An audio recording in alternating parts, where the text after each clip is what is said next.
먼저 이중국가제의 도입 배경과 구체적인 개념을 여러분들께 소개드리고 그에 따른 효과로 어떤 긍정적 측면과 부정적인 측면이 있는지 분석한 내용을 말씀드리겠습니다. 그 후엔 과연 이중국가제가 현재의 상황과 잘 부합하는지 그렇지 않은 점이 있다면 어떤 해결 방안을 제시할 수 있는지 말씀드리겠습니다. 먼저 이중국가제의 도입 배경을 알아보겠습니다. 우리나라는 해방 후 공업화를 지향하여 물가 안정 정책을 최우선으로 두고 농산물 가격을 낮게 유지하려는 조농산물 가격을 일반화했습니다. 특히 대규모의 외국 도입을 배경으로 한 저국가 정책은 농민의 희생을 바탕으로 생활의 직접적인 고가의 물가를 낮출 수 있었습니다. 이로 인해 공업 부문에서의 저임금 정책이 가능하게 되었으며 공업 부문의 자본 형성을 촉진한 요인이 되었습니다. 그러나 저농산물 가격 정책과 저임금 유지의 결과로 농공 간의 서적 격차와 빈부 격차가 발생하게 되었고 이는 농민들의 생산 의욕을 극도로 저하시켜 식량 부족의 만성화를 초래하였습니다. 만성적 식량 부족은 식량의 해외 의존도를 증대시켜 해마다 막대한 외화를 식량 수입에 지출하게 만들었고 국제 수지가 악화하게 되는 결과를 낳았습니다. 결국 1950년도에서 60년대에 걸친 농공 간의 소득 불균형 심화와 만성적인 식량 부족으로 인한 식량의 해외 의존도 증대로 정부는 타겟점이 필요하게 되었고 이와 같은 문제에 직면한 정부는 생산자 가격을 상대적으로 높여줌으로써 식량 생산을 자극하고 농촌 소득의 향상을 힘쓰기 위해 1969년에 생산된 보리와 쌀부터 이중국가제를 실시하게 되었습니다. 그렇다면 이중국가제란 정확히 무엇일까요? 이중국가제란 정부가 국내산 곡물을 생산자로부터는 생산자 비용을 보상할 수 있는 가격 수준에서 매입하여 소비자에게는 생산자 가격의 중간재 경비를 더한 가격보다 싸게 판매하는 것을 말합니다. 이때 발생하는 정상적인 소비자 가격과 전국 판매 가격과의 차에서 생기는 결손은 정부 재정인 양곡관리특별회계, 즉 양특 개정에 의해서 부담합니다. 이는 양곡의 매입, 보관, 수성, 보존 등을 위하여 소요되는 비용과 양곡의 판매 대금 수입을 별도로 관리하기 위한 것입니다. 결국 곡물 생산자로부터 정부가 수매하는 가격을 산지 가격보다 높게 책정해 생산 의욕을 부추기고 농가 소득을 끌어올리는 반면에 정부 반출 가격은 낮게 결정해 가계의 부담을 덜고 물가가 미치는 영향을 줄이는 목적이 있는 제도입니다. 이 규제가 가져오리라 예상되는 효과와 실제로는 어떤 영향을 미치는지 살펴보겠습니다. 초기 정부가 기대한 규제의 효과는 첫째, 쌀의 소비 감소를 통해 기존의 식량 수입으로 인한 외화 지출 절감, 둘째, 식량 공급 불안정성 최소화, 셋째, 가격 불안정성으로 인한 생산자 손실 방지와 마지막으로 고가 상승으로 인한 인플레이션 압력 최소화 등이 있습니다. 또한 초기 정부는 이중고가제를 통한 가격 규제를 함으로써 쌀 생산을 독려하고 농공의 소득 격차를 해소하며 서민의 가계 부담을 감소하는 등의 긍정적 효과를 불러오기도 합니다. 이것은 앞서 이중고가제의 개념을 설명할 때 대부분 언급되었던 내용들입니다. 첫 번째는 정부가 생산자, 즉 농민들에게 비용을 보상할 수 있는 가격 수준에서 매입하여 그들의 의욕을 증대시킨다는 것입니다.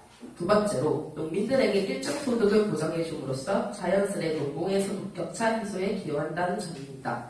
마지막으로 서민 가계의 부담이 감소하는 것이 장점입니다. 여기서는 특히 일반 가정에 초점을 두기보다는 식당을 운영하는 자영업자들이나 쌀을 살 형편이 어려운 영세민들의 위주로 생각하였습니다. 하지만 이 규제는 긍정적인 부분만을 가지고 있지는 않습니다. 이에 대한 자세한 내용은 다음 발표자가 발표하도록 하겠습니다.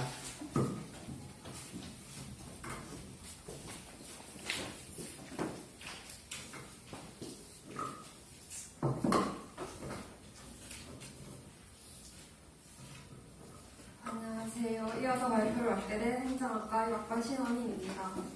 대부분 규제가 그렇듯이 이중국가제 또한 긍정적 효과뿐 아니라 부정적인 측면도 있었습니다.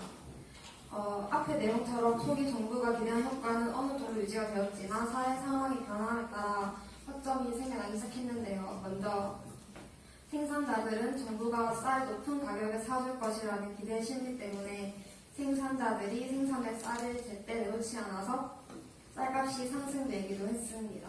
얼마 전에도 쌀값 급등이 있었고요. 그리고 소비자 가격을 억제해서 일시적으로는 물가 지수를 낮춘 효과가 있지만 농민들에게 더 높은 가격으로 수매하는 제도 특성상 수매 자금의 조달을 위해 한국은행으로부터 차입을 위한 통화 증발이 발생했습니다. 그래서 통화량이 증가함에 따라 돈을 주고 무언가를 구매하는 데 상품보다 통화량이 많아져서 물가 상승을 초래하는 자가당착적 결과에 봉착하게 되는 것입니다. 심지어 생산자, 즉 농민들이 정보가보다 비싼 값에 쌀을 구매하고 5년마다 구매 가격에 대해 조정을 하는데 대부분 인상되는 규제의 특성을 악용해서 일부러 더 늦게 쌀을 내놓는 행동을 하기도 했고요. 마지막으로 양곡을 수매하고 비축하고 방출하는 과정에서 장기 보관에 따른 쌀의 질 저하와 소비자 보호를 위해 방출 가격이 수매 가격보다 투자가 1조 원을 넘게 됐습니다. 이런 양곡 관리 특별회계 적자의 발생 요인과 그로 인한 결과에 대해 조금 더 자세히 설명을 드리자면 양곡 관리 특별회계나 양곡 관리법 등에 따라 정부가 쌀 수매를 목적으로 운영하는 특별회계로 1950년도에 도입됐습니다. 원래는 농가에서 쌀을 매입해 뒀다가 쌀값이 올랐을 때 푸는 식으로 시장 안정 역할을 하는데 양곡관리특별회계 적자 발생 요인의 첫 시작을 보면 우루과이 라운드 농산물 협상과 도하 라운드 협상이 있습니다. 도하 라운드 협상은 1995년 세계무역기구 체제가 출범하고 우루과이 라운드 협상을 포함해서 처음으로 개최되었던 다자간 무역 협상이고요. 서비스 분야 이외에도 농업, 비농산물 시장 접근, 환경, 규범 등 광범위한 협상 의제를 채택하면서 한국 농업에 큰 영향을 미치겠습니다. 이때 유제품 등 일부 품목을 제외하고는 비관세 장벽을 유지할 수 없게 돼서 외국 농산물과의 경쟁은 강세가 부과된 가격 경쟁 선에서만 상태가 좌우했습니다. 하지만 당시 쌀의 경우에는 국제 가격에 비해서 국내 가격이 약 4배 정도 높았기 때문에 4배 정도 높았기 때문에 이런 상황에서 한국 농업의 피해는 클 수밖에 없었고 생산량에 비해 소비량이 감소하면서 잉여 생산량이 증가했습니다. 농가에 쌀이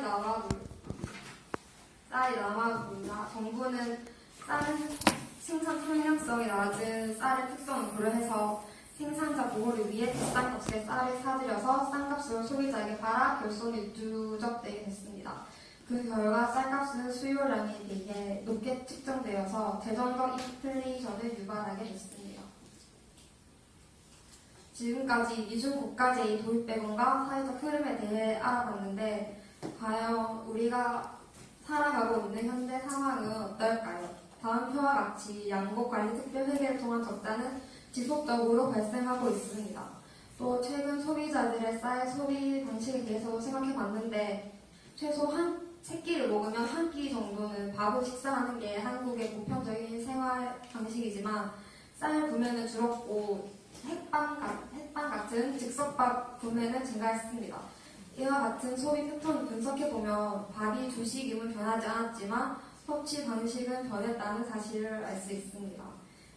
최근에 1인, 2인 가구가 증가하면서 가치 판단의 기준이 달라져서 쌀을 직접 사서 노동력과 시간을 들여 밥을 해먹기보다는 전자레인지에 몇 초 돌리기만 하면 되는 즉석밥 이런 걸 선택하면서 얻는 개인의 여유 시간이 더 중요해졌다고 볼 수 있습니다. 이 그래프를 보시면 알 수 있듯이 현재 가장 큰 문제는 지금 수학기임에도 불구하고 쌀값이 역대 최고치로 오른 것입니다. 그래서 저희는 신문 기사를 토대로 자세히 알아봤는데 통계청에 따르면 지난해 최저였던 6월과 비교해서 52.8%가 높고 쌀 평균 소매가는 전년 대비 약 26.4%나 올랐다고 합니다. 문재인 대통령은 쌀값을 올려 농가 소득을 고정하겠다는 대선 공약에 따라서 쌀 산지 가격이 떨어지자 정부가 가격을 떠받치기 위해 쌀 37만 톤을 시장에 경리국으로 매입한 것, 즉 정부의 대규모 쌀 시장 격리가 쌀값 상승에 불시착하는 것입니다. 수확기임에도 불구하고 쌀값이 잡히지 않는 이유로는 생산량 감소를 꼽을 수 있습니다. 나아가 형성 시기에 폭염과 자승기가 이어지고 정부의 다른 작물 재배 유도 정책으로 재배 면적이 감소한 데 따른 결과로 생산량이 감소했습니다. 쌀 생산량이 줄자 더 오를 것으로 예상한 쌀 종업자들과 농협 처리장이 쌀을 쌓아두고 내놓지 않고 있는데 농민들 사이에서는 쌀 생산량이 통계청 조사보다 더 줄었다는 소문이 퍼지고 있어 대농들을 중심으로 쌀값 상승세가 지속될 것으로 보고 출하를 미루려고 하는 측이 있다고 합니다. 결국 정부는 가격 안정을 위해 비축비를 풀겠다는 입장이지만 농민 단체들 반발 시에 대립하고 있는 것이 현재 상황입니다. 이처럼 이중국가제는 정부가 기대한 효과만 불러오는 규제가 아니라 보완이 필요한 규제입니다. 그래서 정부는 해결 방안으로 생산자 단체인 농협이 정부 대신 수확기에 쌀을 매입하도록 하고 있지만 오히려 농협에서 쌀을 올리기 위해 쌀을 넣지 않고 있는 등 문제점이 발생합니다. 그래서 이런 문제점을 보완하기 위해서 저희도 나름으로 해결 방안을 생각해봤는데 먼저 생산자에게는 좀 더 싼 가격으로 쌀을 수입하고 가게에는 좀 더 비싼 값으로 쌀을 공급하는 방식으로 적자를 원초적으로 해결하는 것입니다. 다음으로 쌀 대신 다른 곡물을 재배하면 보조금을 지급하는 방식으로 쌀 생산 억제 정책을 시행하는 것입니다. 마지막으로 남는 쌀, 잉여 생산물을 활용한 수출 방안을 수립하는 것입니다. 막걸리 등 쌀을 기반으로 한 한국 특성 음식을 SNS를 통해 외부에 홍보하고 수출하는 방식으로 해결 방안을 한번 생각해봤습니다.